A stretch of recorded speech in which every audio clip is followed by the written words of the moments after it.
Vamos a ver si es que se ve ahí la presentación, parece que se ve la alternativa.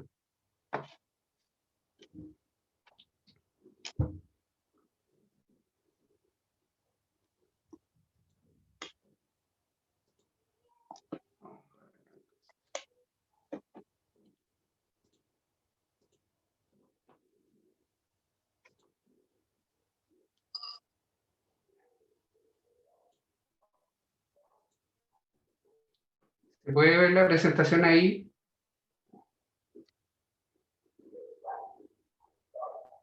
Ahí se ve bien las Consulto, vestiduras ¿sí? del sumo sacerdote.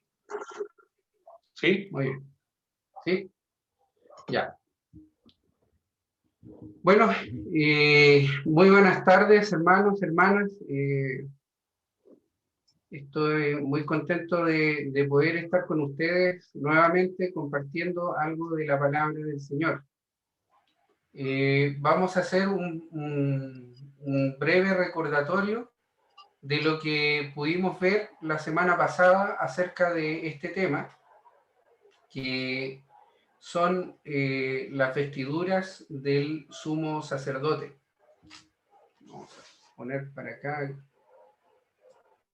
Algo se me desacomodó aquí con respecto a lo que tenía la semana pasada. Bueno, primero veíamos en el Evangelio según Juan, el capítulo 5, versículo 39, el motivo por el cual ver este tema. Y decíamos en la semana pasada que a veces nosotros pasamos por el libro de Éxodo y Levítico y no entendemos muy bien y se nos hace un poco pesada la lectura y nos cuesta a veces sacar una lección de estas escrituras. A veces pasamos también por la genealogía, ¿cierto? En el libro de los reyes, etcétera, y se nos hace una lectura pesada. Pero el Señor dijo a los discípulos: escudriñad las escrituras, parece que esta es la frase que recalcar, ellas son las que dan testimonio. Y uno veía en la semana pasada esto de descripción de estas vestiduras del sumo sacerdote, y a primera vista uno se preguntaba, pero ¿qué puedo sacar como lección aquí? ¿Qué significan las prendas? Son difíciles de entender porque no son iguales a las prendas que tenemos el día de hoy, de demonio judío, que tienen que ver con el judío. Todas tienen que simbolizan algo acerca del nuevo pacto y de este nuevo sacerdote que vendría. Bueno, sacerdotes, lo que vimos es que ellos están encargados del servicio velo adentro. Leímos cuando Dios designó presentar al pueblo. Vimos sacerdotes en general podían ministrar un compartimento del santuario llamado el lugar santo. Recordemos que el santuario en ese tiempo era el tabernáculo, que tenía dos compartimentos que eran el lugar santo y el santísimo. Los sacerdotes, pero al lugar santísimo solamente, lo leímos, entraba el sumo sacerdote una vez al año. Con respecto a las vestiduras del sumo sacerdote, veíamos también que tenía dos tipos de vestiduras. Un tipo de vestiduras, que son las que empezamos a ver la semana pasada, que son las llamadas vestiduras doradas, y que se usaban todo el año, y las vestiduras que llevaba el sumo sacerdote en el día de la expiación, que eran vestiduras blancas, totalmente blancas, que eran las vestiduras de lino. También las vimos la semana pasada. Entonces, lo que nosotros estamos estudiando son las vestiduras del sumo sacerdote que llevaba todo el año, y que el propósito de estas vestiduras eran para honra y hermosura. Y veíamos cómo los judíos veían toda esta gloria del culto, del templo, y esta hermosura de las vestiduras del sumo sacerdote, y quedaban asombrados. Y estas vestiduras nos hablan del ministerio de Cristo, nuestro gran sacerdote, y del ministerio que Él hace ahora en el cielo. Cristo entró en el santuario no de mano, figura del verdadero, sino en el cielo, para presentarse ahora por nosotros ante Dios, y no para ofrecerse muchas veces, como entra el sumo sacerdote en el lugar santísimo cada año con sangre ajena, ¿ya? De otra manera, le hubiera sido necesario padecer muchas veces desde el principio del mundo, pero ahora, en la consumación de los siglos, se presentó una vez para siempre por el sacrificio de sí mismo para quitar de en medio el pecado. Entonces, cada vez que vemos al sumo sacerdote en el Antiguo Testamento, en Éxodo, en Levítico, oficiando, ministrando en el santuario, nuestra cabeza tiene que llevarnos, nuestros ojos deben llevarnos a nuestro gran sumo sacerdote, que es el Señor Jesucristo. Infinitamente mejor que todos aquellos sumos sacerdotes de la antigüedad, como veremos. Porque Él vive siempre para interceder por nosotros, como veíamos la semana pasada. Bueno, comenzamos a ver cuáles eran las vestiduras del sumo sacerdote, de acuerdo a lo indicado en Éxodo, en el capítulo 28. Y veíamos que en Éxodo del capítulo 28 se nos muestra el efod, el pectoral, el manto, la túnica bordada, la mitra y el cinturón son las prendas que se nos mencionan allí. Y que iban a ser estas vestiduras sagradas. Y el primero de ellos que vimos es el efod, que era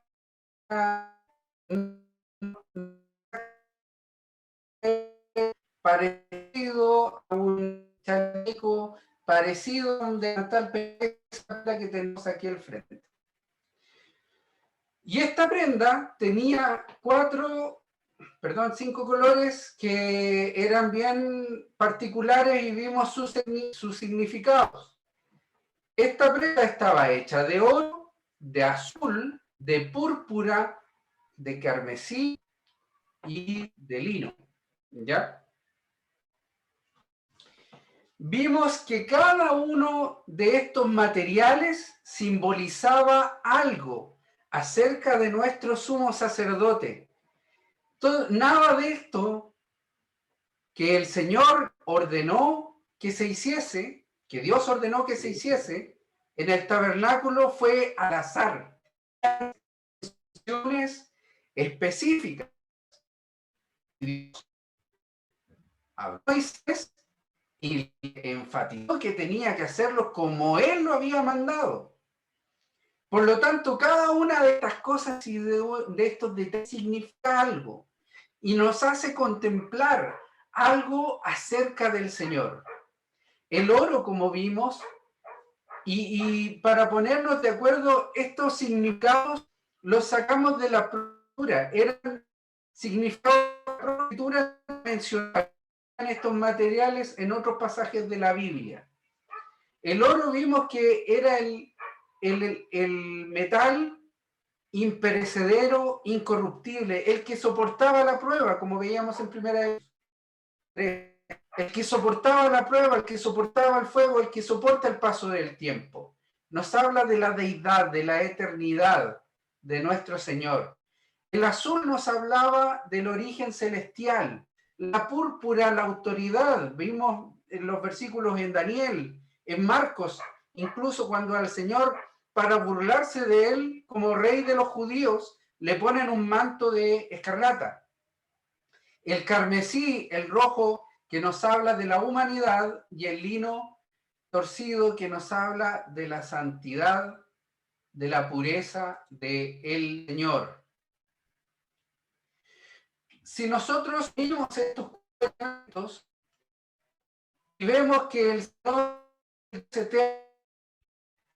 es el que tiene toda autoridad porque todo fue hecho por Él y para Él, pero que un día se hizo hombre, y se hizo hombre igual que nosotros, semejante a nosotros, pero el libro nos habla que Él fue sin pecado, y podemos ver cómo este Dios eterno vino desde el cielo a vivir el tiempo del hombre. Usted sabe que para Dios no existe el tiempo, porque Él es eterno. Para Él, para Dios, el tiempo es como esta hoja de papel. Él puede ver su inicio, Él puede ver su final, porque Él es el dueño del tiempo. Él es el que lo creó. Hay versículos en Romanos que nos hablan de que para Dios está fuera del tiempo. Y Dios, por ejemplo, en la cruz del Calvario con el Señor Jesús pagó por pecados de hombres que ya habían muerto en la antigüedad. Parecía que Dios los había pasado por alto, pero no. Todos los pecados de los creyentes a través de las edades fueron juzgados en la persona del Señor Jesús. ¿Y cómo puede ser esto? Porque para Dios no existe el tiempo. Está fuera del tiempo. Pero este Dios eterno, fuera del tiempo, vino desde el cielo a vivir el tiempo del hombre. El Dios que no tenía ninguna necesidad vino a caminar pasos de hombre, a cansarse como hombre, a sufrir necesidades como hombre. Veíamos cómo hay mucha gente que dice, pero Dios no sabe lo que yo estoy sintiendo, Dios no sabe lo que yo estoy pasando. Y hay mucha gente que dice, yo soy pobre, no tengo ni siquiera una casa, ¿qué sabe Dios de aquello? Hay mucha gente que dice, Dios ni sabe qué es lo que significa que a uno lo discriminen por el lugar de donde viene, por el lugar de donde nació. Qué triste es cuando hay discriminación. Vemos por las noticias, por ejemplo, cómo en Perú las personas que vienen de Venezuela están siendo discriminadas. Y así por las edades, en Europa, ¿para qué decir? Los latinos discriminados. ¿Cómo son discriminados las personas en Estados Unidos por el lugar de donde vienen? Qué triste es eso. ¿Qué sabe Dios de ese sufrimiento?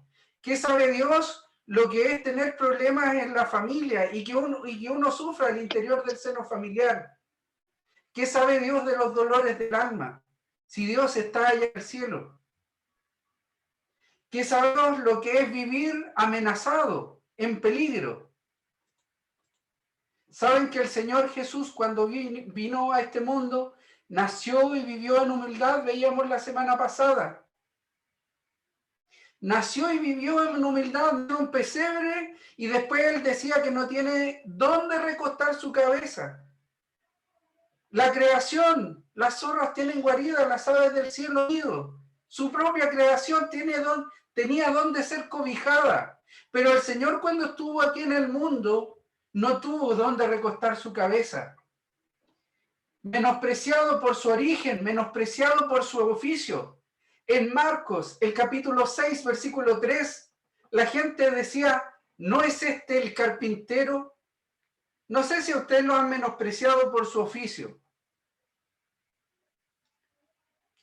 A mí alguna vez me pasó que trabajé como bombero en una bomba de benzina y hubo gente que no me quería saludar. Era un oficio humilde. Se siente bastante mal. No sé si a usted le ha pasado. Pero ¿sabe usted que el Dios de la gloria, cuando vino a este mundo y vivió como hombre, a él le menospreciaron incluso por el oficio que tenía? ¿No es este el carpintero, hijo de María, hermano de Jacobo, de José, de Judas, de Simón? ¿No están también con nosotros sus hermanas? Y se escandalizaban de él, se escandalizaban de él. Le menospreciaban por su origen, por su parentela, por la ciudad donde vivía. De Nazaret puede salir algo de bueno, dijo Natanael cuando le dijeron, hemos hallado al Mesías. Su propia familia no creía en él. Del Señor incluso le dijeron que tenía demonio, que estaba loco. En Juan capítulo 10, versículo 20 dice, leemos en la escritura que muchos decían de él, demonio tiene, está fuera de sí. ¿Es que acaso el Dios hecho hombre no sabe lo que es sufrir como hombre? ¿No sabe lo que es vivir como hombre? ¿No sabe lo que es padecer cosas de hombre? Y antes de abrir la boca o de pensar siquiera en ese sentido, ¿qué sabe Dios si Dios está ahí arriba y no lo ha aparecido? Tenemos que mirar las escrituras y ver al hombre perfecto en su perfecta humanidad, como él vivió de esta manera. Muchos desearon y planearon matarle. Él vivió en peligro. Él vivió amenazado. Leemos en Marcos capítulo 14, versículo 1, 2 días después de la Pascua y la fiesta de los panes sin levadura, buscaban los principales sacerdotes y los escribas cómo prenderle por engaño y matarle. Él los había creado. Y estos hombres daban oportunidad para agarrar al Señor y matarle, movidos por el odio, movidos por la envidia. ¿Sabe usted lo que es sentir eso toda su vida? ¿Vivir de esa manera todos los días de su vida? En Lucas 19, versículo 47 dice que el Señor enseñaba cada día en el templo, pero los principales sacerdotes, los escribas y los principales del pueblo procuraban matarle. Una vez en una ciudad el Señor hizo un tremendo milagro. ¿Y cuál fue el agradecimiento de esas personas? Llevarlo a un despeñadero y tratar de empujarlo hacia el vacío. Yo no sé si usted ha vivido estas cosas, pero lo que el Señor vivió fue extremo en gran manera, incluso antes de ir a la cruz. Lo que Él vivió como hombre, rodeado de maldad, estando rodeado de envidia, estando rodeado de peligro. Él fue tentado en todo, en semejanza nuestra. El Señor fue tentado por el diablo. Y cuando Él tuvo hambre, fue tentado a través de los sentidos, tal como es tentado usted, como soy tentado yo, querido hermano, querida hermana. Es que habrá algo de nuestra humanidad que el Señor no sea capaz de comprender. Leamos las escrituras, veamos cómo fue su humanidad y entendamos que el Señor puede entender cada cosa que a nosotros nos pasa. ¿Y sabe qué es lo hermoso de esto? Bueno, ¿para qué decir lo que le pasó en la cruz? Previo a la cruz, el Señor fue traicionado. ¿Usted ha sido traicionado, ha sido traicionada alguna vez? ¿Sabe lo triste que es? ¿Sabe cómo rompe el corazón que quien dice amarle le traicione? El Señor lo sufrió. Y Pedro, que dijo que él iba a dar su vida por su Señor, fue intimidado por una mujer y le negó. Y el Señor lo miró. El Señor sintió esa traición. Otro de los suyos que había aprendido de él, a quien había sido puesto en un lugar de confianza con la bolsa del dinero, le traicionó. Bueno, previo a ir a la cruz, él fue juzgado con testigos falsos, fue abofeteado, los hombres le tapaban los ojos, lo golpeaban y le decían, profetiza, ¿quién te golpeó? Luego fue ridiculizado en público, como leíamos, coronado con una corona de espinas, le echaron un manto de escarlata encima y su única pertenencia en la tierra, su túnica, le echaron suerte sobre ellos los soldados romanos. Fue alzado en una cruz, clavado de pies humanos y de pies y manos escupido, abofeteado. ¿Y qué pasó con sus discípulos? Se fueron, le dejaron solo. Allí estaba el Señor, humanamente, hermano, hermana. No hay dolor que se pueda pasar en este mundo que el Señor no haya sufrido. No lo hay. Y aún así, abandonado por todos, Él fue sin pecado. Y mientras toda esta jauría de animales, porque así se comportaron con Él, estaban golpeándole, insultándole, burlándose, cuando toda esta jauría estaba contra Él y en vez de agua, le dieron vinagre en aquella cruz. ¿Sabe lo que dijo el Señor una vez hecha su obra? Padre, perdónalos porque no saben lo que hacen. Él fue sin pecado, hermano, hermana. Él fue sin pecado. ¿Y qué es lo que quiero decir con todo esto? Porque quería profundizar en este tema que lo esbozamos la semana pasada. Que no hay dolor humano, no hay debilidad humana que usted esté pasando y que el Señor no la haya sentido. Que el Señor no sepa de lo que se trate. Y sabe lo que nos dice la Escritura en Hebreos, el capítulo 4, versículos 15 y 16, que no tenemos un sumo sacerdote que no pueda compadecerse de nuestras debilidades, sino uno que fue tentado en todo, según nuestra semejanza, pero sin pecado. ¿Y qué es lo que dice acto seguido? Acerquémonos pues confiadamente al trono de gracia para alcanzar misericordia y hallar gracia para el oportuno socorro. Alcanzar la misericordia. Vamos al trono de gracia, hermano, hermana, para alcanzar la misericordia, confesando nuestros pecados delante del Padre y hallar gracia para el oportuno socorro. A veces nos vamos a confesar nuestros pecados, nos da vergüenza. Claro que nos tiene que dar vergüenza. No queremos orar, queremos escondernos en la oscuridad. Claro que nos da vergüenza. Pero hay uno que fue tentado y sabe lo que es la tentación contra el hombre. Sabe por qué fallamos, sabe por qué pecamos, porque Él fue tentado. Y podemos ir al trono de la gracia sabiendo que Él pagó ya por nuestros pecados y confesar nuestros pecados arrepentidos, no para volver a pecar, sino para no pecar, no caer, para alcanzar misericordia. ¿Y qué dice? Hallar gracia para el oportuno socorro, necesitamos ser ayudados. ¿Y a dónde vamos?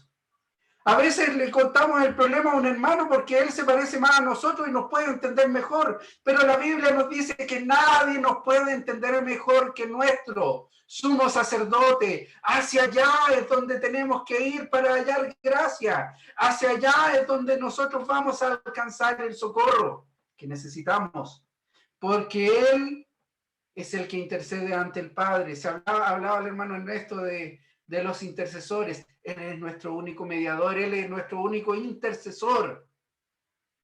Él es quien nos puede ayudar. El único que quiere y que puede. Este efod, esta prenda, vamos a leer en Éxodo el capítulo 28 y a partir del versículo 7. Esta prenda, el efod, tenía 2 sombreras. Y dice la Biblia, tendrá 2 sombreras que se junten a sus 2 extremos, y así se juntará. Y su cinto de obra primorosa que estará sobre él será de la misma obra, parte del mismo, de oro, azul, púrpura, carmesí y lino torcido. Y tomarás 2 piedras de ónice y grabarás en ellas los nombres de los hijos de Israel. 6 nombres en una piedra y los otros 6 nombres en la otra piedra conforme al orden de nacimiento de ellos. De obra de grabador de piedra, como grabaduras de sello, harás grabar las 2 piedras con los nombres de los hijos de Israel. Les harás alrededor engastes de oro. Y pondrás las 2 piedras sobre las sombreras del efod para piedras memoriales a los hijos de Israel, y a Aarón llevará los nombres de los hijos de ellos delante de Jehová sobre sus hombros por memorial. Lo que acabamos de leer acerca de esta prenda, de este efod, es que iba a tener dos sombreras, ¿ya? Y sobre esas sombreras iban a ir grabadas 2 piedras de ónice. Estas 2 piedras iban a estar sobre los hombros, sobre el efod, dice acá, iban a estar grabadas con los nombres de los hijos de Israel como grabaduras de sello, como las vemos acá. ¿Qué significa este tipo de grabadura de que va a llevar esta piedra? La grabadura, cuando nosotros mandamos a grabar algo, ¿cierto? La persona que graba lo esculpe, gasta hacia adentro, ¿cierto? Hace un surco y allí hace las letras, ¿cierto? La grabadura de sello, por lo que entendemos, es que además del surco se rellenaba esto para que quedara bien visible. Estas piedras de ónice iban a estar sobre los hombros de Aarón, sobre sus hombros, e iban a estar en engastes de oro. Los engastes de oro son estas cosas que vemos acá, que se usan, que no se salgan. ¿Ya? Bueno, primero llama la atención de estas 2 piedras de ónice, de escritos grabados con grabaduras de sello, los nombres de los hijos de Israel. Nos dice la Biblia que estaban escritos ahí para memorial a los hijos de Israel. Sobre estas 2 piedras iban a estar sobre los hombros de Aarón. Y los hombros es un lugar mundial. Cuando Aarón entrase delante del santuario, iban a estar visibles sobre sus hombros estas 2 piedras con los nombres de los hijos de Israel. Iban a estar visibles para memorial. El pueblo de Israel y ver que quien intercedía por ellos llevaba sobre sus hombros los nombres de las tribus escritas. El sumo sacerdote iba a llevar por memorial que llevaba sobre sus hombros el nombre de las tribus de Israel escritas, y lo podía ver también Dios, ante quien se presentaba el sumo sacerdote. Y cuando escuchamos hablar de los hombros, y cuando hablamos de escuchar de los hombros del Señor, ¿de qué nos tenemos que acordar, hermanos? De lo siguiente. En Lucas capítulo 15, versículos 4 y 5, está la parábola de la oveja perdida. Y dice así la palabra del Señor: ¿qué hombre de vosotros, teniendo 100 ovejas, si pierde una de ellas, no deja las 99 en el desierto y va a la que se encuentra? ¿Qué es lo que hace este hombre cuando encuentra la oveja? Dice, y cuando la encuentra, la pone ¿dónde? Sobre sus hombros, gozoso. ¿De qué nos habla los hombros? nos habla del lugar de seguridad de los que hemos sido rescatados por el Señor. Usted, hermano, y yo, usted, hermana, y yo, que hemos creído en el Señor Jesucristo como nuestro Salvador y hemos confiado en la obra de la cruz. Hemos sido rescatados y estamos en un lugar de seguridad. Escucha, por favor, hermano, las palabras del Señor. Ovejas soy y yo las conozco y me siguen.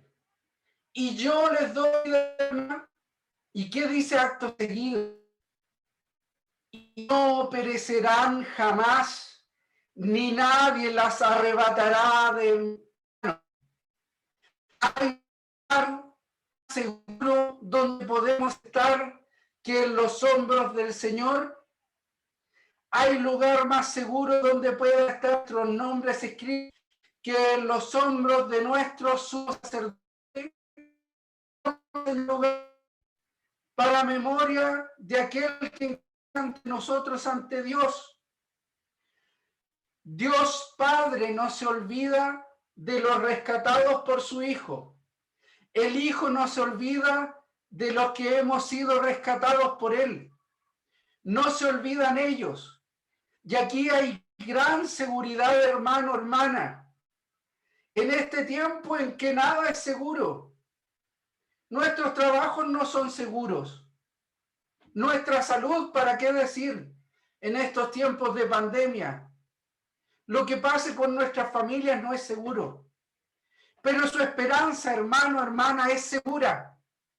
La esperanza de que ha sido rescatado por el Señor. ¿No le animan estas palabras que dice el Señor? Mis ovejas oyen mi voz y yo las conozco y yo les doy vida eterna. Usted tiene vida eterna y no la va a perder porque quien se la ha dado es el Señor. Y dice, y no perecerán jamás.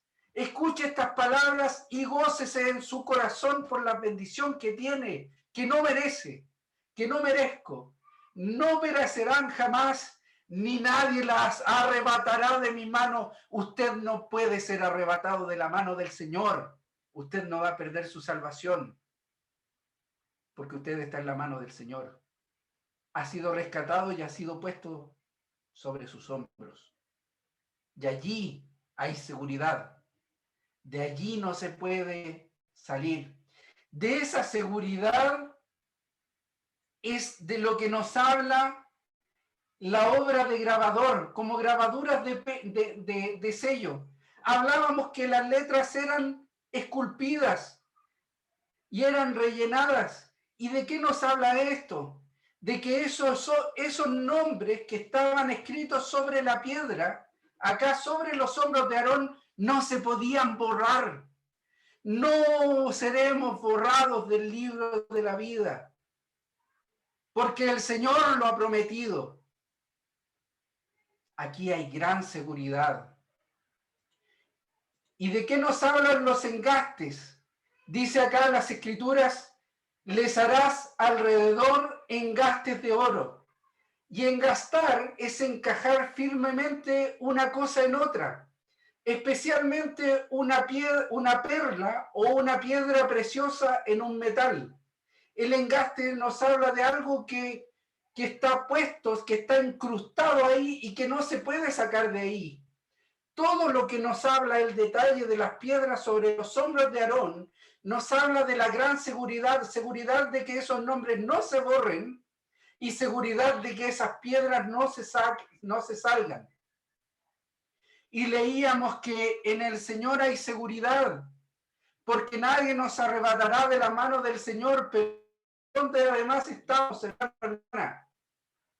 El oro decíamos que representa la deidad y la eternidad. Y en Juan capítulo 10, versículo 29, el Señor ha dicho, mi Padre que me las dio, hablando de las ovejas, es mayor que todos.